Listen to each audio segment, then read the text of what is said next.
Good morning, everyone. It is Wednesday, January 19th. Today, my mom would have been 95, so that's pretty awesome. Okay, so here we are where people are checking in, and that is just fantastic. I have three variations of the blanket stitch that I want to show you that I learned yesterday, so kindness will be appreciated on your end, all right? Because I got to look at my book and all that. In fact, let me move this chair over here so I can have my book right next to me. You know, it's funny, when I'm doing a stitch and it's new, I almost talk to myself, probably like when you're learning the foxtrot or something like that, like go up, come down, wrap around, blah, blah, blah. So yesterday, let me see. Okay, so Monday, after we did our thing, Adair, my daughter, and I took Lennox to American Girl. She got a bunch of money for Christmas and understood the value of saving her money. And one of the things she did was she took her baby girl, an American Girl, and had her hair done. And I just had to laugh. It is so sweet. They put them in a little chair, they seat belt the little dolls in, and then here's the ticket. Here's the ticket if you have an American Girl doll in your life or in your grandbaby's life or whatever. If you comb their hair and you do it dry, the hair is going to go like this, okay? You are to use a spray bottle of water and their brush. It's like a little, very soft, I don't want to say wire. I don't think it's wire, but those two things, and that will whip the hair back into shape. And I will tell you that that doll was a hot mess. And after the guy did it, it was like, oh my gosh, it's beautiful. So that was a ton of fun. And then she got to go pick stuff and all that. But the cream of the frosting on the cake happened yesterday. I don't have the video, and I'm not going to have you suffer through it, but Nava, my baby down in LA, got a drum set. And when Joey sent us the video, Joey and Shelly, it was hilarious. And did it open up a whole thing with our family? I said, I am laughing. Thank you for sending. And it was the picture of her seeing it where she lost her stinking mind. And my daughter goes to her brother, this is so adorable. You are either the coolest parents or the dumbest. Oh, let's take a look at what we're looking at. This is what she got. Okay. And let me see. And it went on and on. And then Adair, and then Shelly goes, I think we made a glorious mistake. And Shelly said, that's right. So my question is, was it that or a puppy? And my son said, oh, there's a story. And I'm like going, yeah, I'm sure there is a story. So last night at 7, Nava was still doing her thing on the drum set. I don't know, a puppy or a drum set. I'll call Mary Kay and ask her as she is dealing with her puppy. So that just made us all laugh yesterday. And from when she first got it and started banging on it to down the road, she was kind of getting something done. I couldn't stand it. And Tara's going down with her 2 kids in a couple of weeks, and she said, oh my gosh, wait till William gets his hands on that drum set.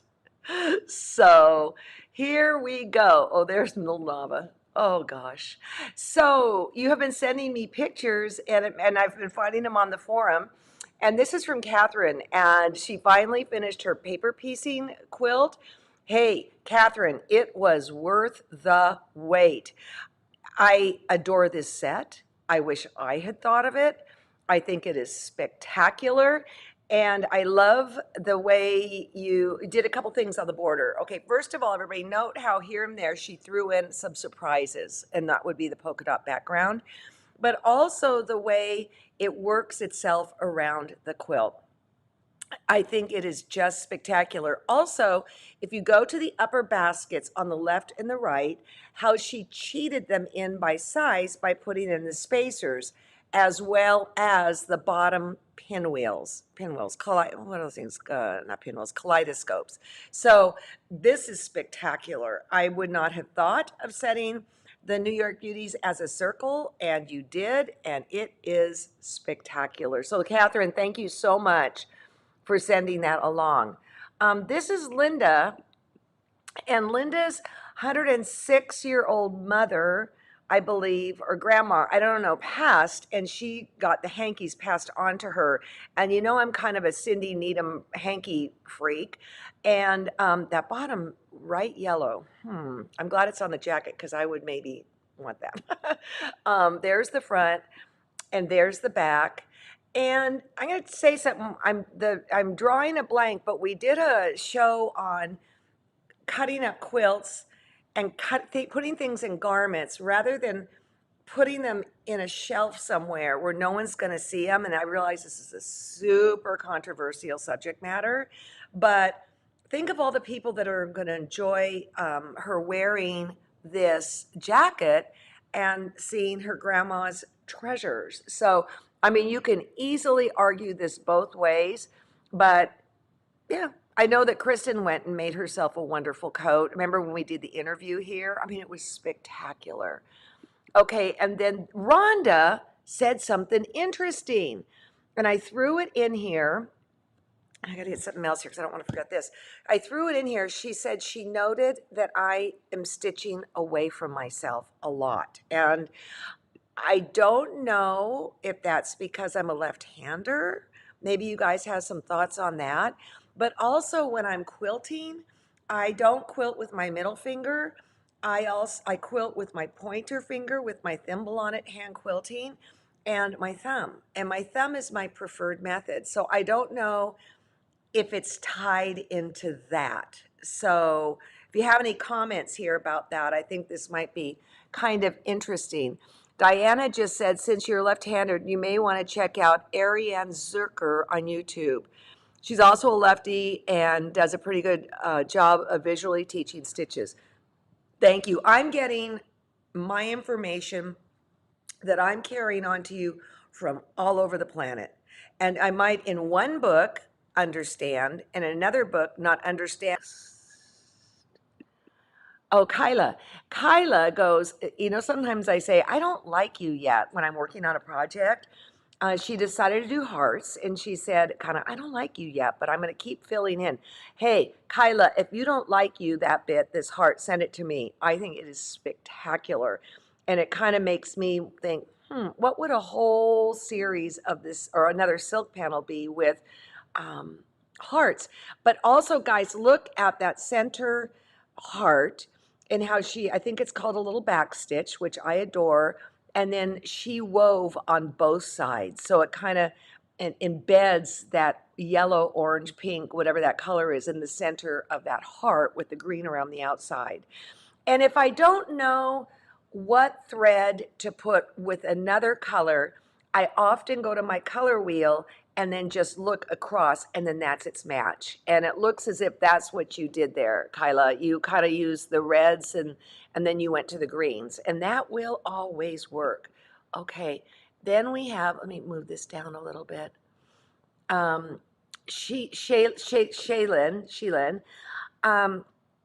this is very interesting to me because that red in the middle is like, whoa. Okay, so in my book, you've got two options. I love how you tucked it under, and if you're going to tuck them under and make that red bar the main player, put more bits of red here and there. And I see that you have done that to the right-hand side with the green leaf round thing. I can't, I'm doing a brain freeze. The leaves and berries, you're going to want to get some more in there. If you find it's too pronounced, and I'm not going to call it either way, you could also then go on top of it with the other stitches. I adore that big giant center one towards the bottom has that dark going on, that dark circle, because that helps balance out the red. So you may need to be more aggressive in the thread colors that you do, but this is really interesting, and I can't wait to watch it come alive. You know, keep doing your thing. Keep at it. But Sherilyn. Okay. And then what's this? I've got Peggy. Oh, so Peggy has this book that she has decided, you know, Peggy, there's always an organized one, and you are on the right track. Where she is, you can see down below, she is documenting the stitches that she's doing and what they're called. And you might even want to say the thread weight too, and then it goes inside this book. And then thank you for them bringing up, this is what that looks like, the cover of it. And you said it was from something else that you put away and then you found it. I think it is fabulous, and it's an extraordinary way to document what the heck is going on with these stitches. People do that on their sewing machines too, and I always think that's, you know, go through the stitches, write down what you use, the threads, etc. I wish I were a more organized human being, but I'm not. Something else I want to tell you about is these rotary cutters. This happened, I got an email yesterday, and this happened to me just a week or so ago. I could not, you changed the blade by popping this open, okay? You just pop it open, the blade comes out, you change the blade, then you put it back in. Oof, that's dirty. Get that off there. You put the new blade in, and then you simply snap it shut. Well, genius. Well, no, it happened to me too. Sometimes when you get these blades out of packages, there's actually two stuck together. And I would guess, and I'm saying this by the seat of my pants, I would guess that it might be older blades where the oil maybe has congealed a little bit. But we're like going, what is the matter here? And then I realized there were two blades stuck together. And that's what happened with the correspondence that I was doing on my email. So if you have a hard time with this, 99% chance you got a double blade going on here. And even like on other brands like an Olfa, it won't cut properly. No matter what, it won't. So always be very careful, but to make sure it's just a single blade. All right. So, okay, now I'm saying Jeannie says she always stitches away from herself. Yeah, and then right above it, let's see. Joy Alma said that she always has to get situated when she sits down to know how to stitch, and I agree. So let's take a look at what we're doing. First of all, let's look at the book that I recommended you bought, and this was actually perfect for saying, okay, what variations can I do with the blanket stitch? So I moved to the blanket stitch page. Here it is. And okay, this is how you do this, and I'll recap blanket stitch. And then I thought, well, this is a super simple variation, and how easy is that? Then I struggled a little bit with this, kind of this one, knowing which way to go. But this is the one that started it. So let me show you. I went, oh, I like you. Okay, where are you? Okay, it's right here. So let's see if we can show them together. Here it is, here, it's a double, and then here it is here. Now, of course, this is hand stitching, and I just wanted to say that Ricky says that if you're doing a double blanket stitch, and what's it called? Double stitch up and down. It's going to take longer than if you're doing a single, and that is by machine, and the case here. But let's just go back to here. This just recap the single blanket stitch. Oh, and how this book works is I came over to here and I'm going, how do I even get to here? Like, what the heck? And then I remembered you start here to the basic stitch, and then you go to there. And I like in this book, I've got a left-handed book that I really like too, but I like in this one that it has both left and right-handed, because that can be a little bit of a mind bend. So I'm going to put this over here beside me. Again, be kind and patient. What is that song? Let's be gentle and kind. Because it takes me a little bit to get situated too. Oh, also these lap apps, we have some more in stock. We kind of get them. I kind of think they're made like in this guy's garage. And so if you want one, Suzanne said they have more in the store. And also, yesterday when I was working on it with another project, in lieu of the thimble, I would literally use the lap app to help push the needle through. So that's just a little FYI. Okay, the other thing, oh shoot, I'm sorry, is I'm going to mark love, love, love this pen, everything about it. You can erase it. Oh, this eraser size is dried out. I got some new ones, so I'm not ready to throw that one out yet. Okay, here's my thread. All right, so let's just do a basic blanket stitch. And in the book, again, I am a left-hander, so I'm gonna come up with my right, okay, I think that's pretty darn clear. My right hand, I'm gonna come up, then I'm gonna go over here, I'm gonna go in, I'm gonna do small, yeah, I'm gonna go in. I'm gonna go smaller. Note how I'm holding the thread with my right hand. If you were a right-hander, you'd be holding the thread with your left thumb. And that just keeps everything nice. And so you go over here, come down, and stitch. So let's go to the first manipulation. Why not do 3 different sizes? Why not go like this? 1. And if you wanted to, you could even, draw a line for the 3 different sizes if you can't eyeball it. Back to this one. Yeah, John's not coming in here saying you can't see, so this is good. 2. I'm getting a little funky here. 3. Okay. And in the book,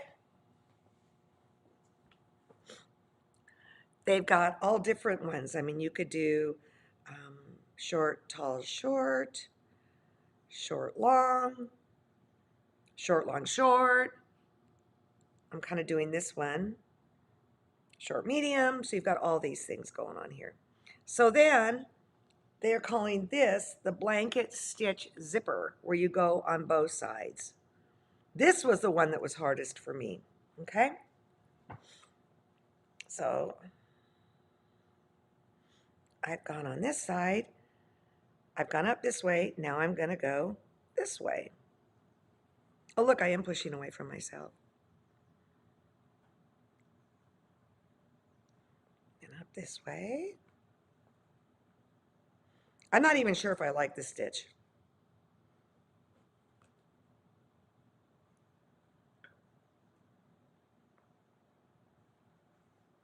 And don't forget these little pads, guys.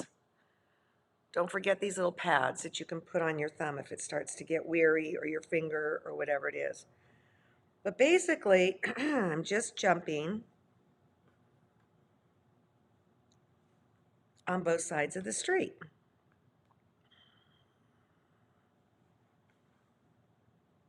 Okay. Actually, you could wear a pad on your thumb and your pointer or middle finger, and that would be great. Okay, so that's how you do these 2, all right? But now let's get to this one. And this is the one that took me a little bit of learning to do. And I'm probably gonna have to say it out loud because it's kind of weird what you're gonna do. All right, so first thing you're gonna do is start with, I'm just gonna skip over here, a blanket stitch. See, you're not the only one when you have to figure out, okay, how am I going to hold this stupid thing? So what I said to myself was this: go down first, go down, and then I'm going to go up.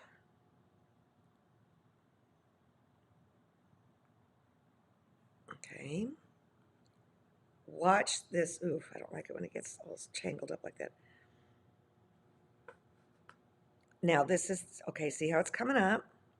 Then I'm going to go down through that loop. And that's how you tie it together. That's how you get that little thing. Let me move this hoop, and let's do one that's a little bit closer together and see how that looks. I really like this stitch. So I'm talking to myself now. Go down towards me. My needle is going over the thread. Now I'm going to go and untwist it. Now I'm going to go up away from me.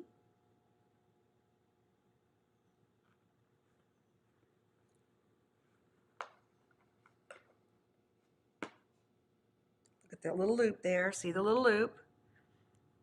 I'm going to go catch it. And there it's tied together. Go down towards me, towards you. Right next to it, go up.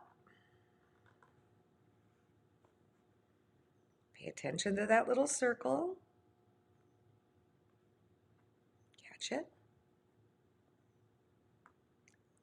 It took me that whole circle. In fact, I was even nervous about doing this, but it's going quite well. To keep saying to myself, first come towards me, then go away, and then go through the loop. Whoops, uh-oh. So let me tell you what just happened here. I got caught in the thread. It went through this stupid thread. So let me undo it. I didn't get a clean go through there. I got caught in the thread. So let me thread this. That happened actually, it's interesting. That happened a couple times yesterday too, when I was fiddling with this.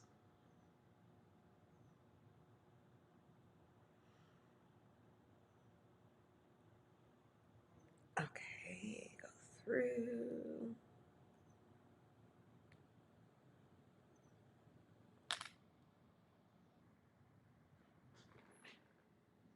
Okay, there we go. Go right through that. One lady says that when she's doing it, she says to herself, scoop the loop. Scoop the loop? Yeah. John just said, some lady said, scoop the loop. And the thread's gonna go under the needle. Now it's gonna go up. Hold on to the loop. I like that a lot. And then I'm gonna scoop the loop. Thank you. So that's how you do that. Yes, John? Get back in the camera. Oh, I gotta do one more. John said I got out of the camera. Scoop the loop. And I have to just move this because my hand won't let me reach it. But I can't, I have to go towards me. Isn't that crazy? Come up. And then I'm gonna scoop the loop. Okay? So that is super fun. And then I look at this.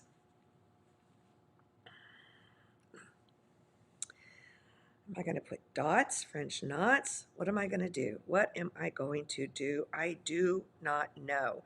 But I did finish up Mondays right here. It bothered me. It's not as even as I would have liked it to be. I think this one's better. But honestly, people, in the end, is anybody even going to know? No, right? So let me go back to here. Let me see if you guys have any comments or anything. Yes, Yolanda, it is ridiculously addicting. Okay, so Sue got her book Spiral Bound. I haven't gotten to it yet, but I got to do that. Hey, Barb. Milwaukee here. In a word, you can be, okay. I just embroidered a shirt that said, in a word, you can be anything. Be kind.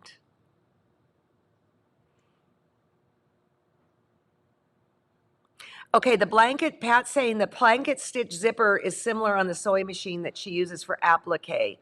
Yeah, exactly. What, John? Threadway. Oh, the thread that I'm using, you can use anything. Okay, let's start with that. This happens to be a Wonderfill 8, but I also, oh, I don't have it in this bin over here. I've used Silk by Valdani. I'm using metallics. You can use anything you want. I will say this, and I wouldn't have said it before the class. I think the single strand pearl is easier to work with than taking the 6-ply DMC and splitting it. Nothing wrong with it. I've got tons of it, but I'm just finding with these fancier stitches, this is a little bit easier. And it might be because you can't really, it's harder to get your needle in there to split the thread like what just happened here. Whereas if you were working with 2-ply, it would be easier to get caught in that tangle. What size needle? You know, I thank you for asking. This needle is a Sashiko needle. I don't know the size off the top of my head, but I think at the store we sell a variety pack. It's not real big. The reason I like a Sashiko needle is this, is that some needles, okay, this is the, let me see if we'll be able, oh, maybe if I put it on this thing, hold on. Let's do that. Some needles, they will start pointy here and then they come and then they go out a little bit. All right.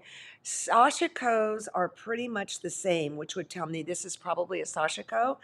And when that gets into play is when you're doing wrapped stitches. So I would just get a variety pack of Sashiko and then use whatever needle fits best with the thread. Because of course, the larger the needle, the larger the hole is going to be. So I would just do Sashiko. And is it the end all be all needle? No, it's just my go-to now. And it's funny because maybe, well, before I took my classes from Sue Spargo, people would say, well, what needle do you use? And I'm like, I don't know, just pick one up and sew, get on with it. But I have fallen in love with the Sashiko. And Sue said she got the lap app for Christmas, and it does make a difference. Again, underneath this lap app, your shower curtain, there's also sandpaper that you can use. A lot of you like to use sandpaper for when you are doing applique for tracing. I believe when we sell them, we throw in, not this fabric, because this was from my own line that's long gone, but we throw in fabric in case you're not thrilled with the cover. And yesterday, again, I was sewing on my 3 trees that I shared with you. And there were some really tough places to go through because of the layer of the lace and all that. And I used this actually as my thimble to push through, and it was quite effective. Okay, is there any way to start these classes from the beginning? Yes, Brenda. If you go to thequiltshow.com and you go to learn, you will find my classrooms. And we've been doing this for 2 years in March, 2 years since the COVID hit. And we've gone through many, many different manipulations, different quilts. It's been really a lovely online worldwide guild, for lack of better words. It has been wonderful.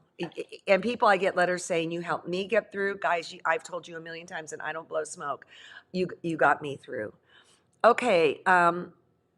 Okay, so then Karen, who knows her stuff, says embroidery needles have a larger eye for embroidery threads if you can't find Sashiko. Yeah, bottom line is you got to be able to thread the stupid thing, okay? Because if the eye is too small, it might shred your, well, first of all, you can't thread it. We'll start with that.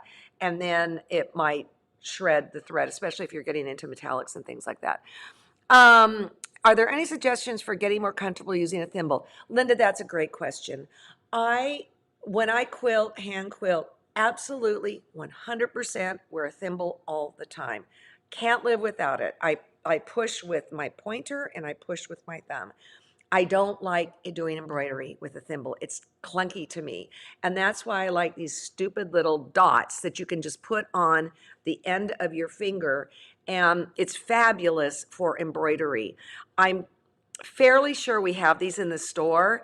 And if you've got, you might even have it in your stash where you can just pull it out. And they're kind of reusable. I mean, they've got a sticky on the back. Well, here, on little lip, I put this one on here on Libby's little pincushion she made. Yeah, this one still has sticky. So just because you use it once doesn't mean it's been used up, okay? Did you know is that a wrap is the word I like to use. Let's talk about donuts. And you have oh, I love those twisted donuts when I was a kid. There's a wrap. A rope, there's a wrap. And same with thread, there's a wrap. And if you are going against the wrap, your life's going to be HELL. On a spool, if I'm quilting, I will, and I would say with this too, I will thread my needle. Okay, here's my needle. I will knot it down here. Then I will clip it, and I know that the thread's going in the right direction.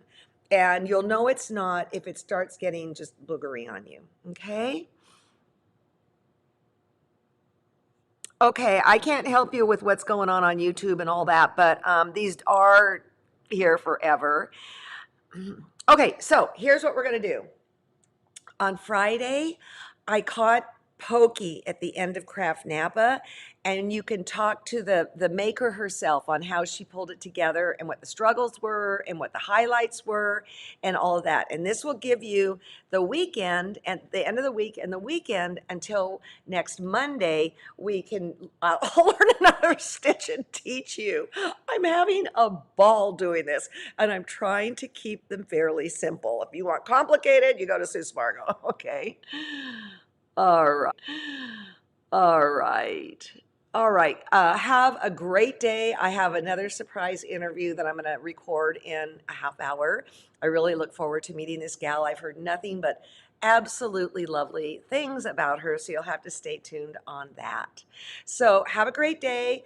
When I'm done with that, I'm going to go get my car. It went to the hospital. Not the hospital. It went to the doctor for a checkup. Hadn't been there for 2 years. And what prompted that was when my battery died. Had I gone for its checkup, maybe that wouldn't have happened.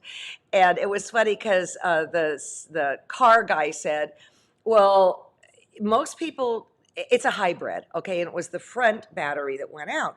And he said, well, most people don't have that happen. And I go, well, the guy said I got 90,000 miles on it. And that was amazing for a factory battery. And he goes, well, most people don't go through it. I said, are you telling me most people sell their car before that?